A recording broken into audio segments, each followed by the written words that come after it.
இந்த உள்ளூராட்சி தேர்தல் ஏன் முக்கியம் என்று நீங்க கருதுறீங்க? ஏன் அரசியல் தலைமைகளுக்கு இது ஒரு முக்கியமான தேர்தலா இருக்கு? இந்த பிரதேச எலெக்ஷன்ல தமிழ் தரப்பு என்ன பேச போகுது நீங்க நினைக்கிறீங்க?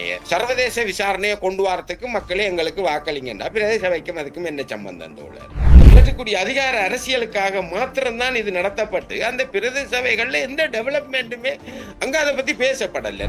மாகாண சபையை கைப்பற்றுகின்ற பொழுது தமிழ் தேசியம் என்ன சொன்னா, நாங்கள் இதுல போட்டியிடாட்டி டக்ளஸ் வந்துருவேன் வராம பண்றதுக்கு தான் நாங்கள் இருந்து என்ன செய்தாங்கன்னா, இந்த மாகாண சபையால அஞ்சத்துக்கு பிரயோசனம் இல்லை என்றதை நாங்கள் எடுத்து காட்டினார். உள்ளூராட்சி சபையால ஒரு பிரயோசனம் இல்லை என்று சொல்றதுக்காகத்தான் இவர்கள் தேர்தல் அடிக்கிறார்களோ தெரியாதுதானே. ஆனா எதையும் பேசாம இன்றைக்கு தமிழ் கட்சிகள் எம்பிபியை தோக்கடிக்கிறதுக்கான கூட்டும் முயற்சி தான் இந்த பிரதேச சபை எலெக்ஷனை அவங்க பயன்படுத்த முயற்சிக்கிறாங்க. இன்னைக்கு கருணாவோட போய் கூட்டுக்கு போகுது. உங்களுக்கு தெரியும், விடுதலை புலிகளுக்கு எதிராக கருணா புள்ளையானெல்லாம் உண்டா பிரிஞ்சு அதிகாரத்துக்காக இவங்க 2 பேரும் பிரிஞ்சு கொண்டு மட்டக்களப்பு மாவட்டத்தில் இவங்க 2 பேர் பிரிவிலையும் எத்தனை சவங்கள் மாநேரத்துக்கு கிடைச்சென்று தெரியுமா? இந்த கூட்டுக்கு பிறகு நீங்க பாத்தீங்கன்னா கிழக்கு மாகாணத்துல முஸ்லிம்களுக்கு எதிரான வாதத்தை வச்சு கொண்டுதான் கருணா பேசுதுன்னு.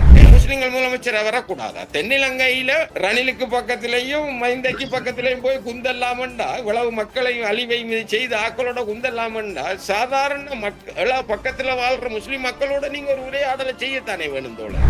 பிபியுடைய வருகைக்கு பிறகு இந்த இனவாதம் மதவாதம் மிகவும் அது இவர்களுக்கு ஒரு பயக்கெடுதியை உருவாக்கி இருக்கின்றன.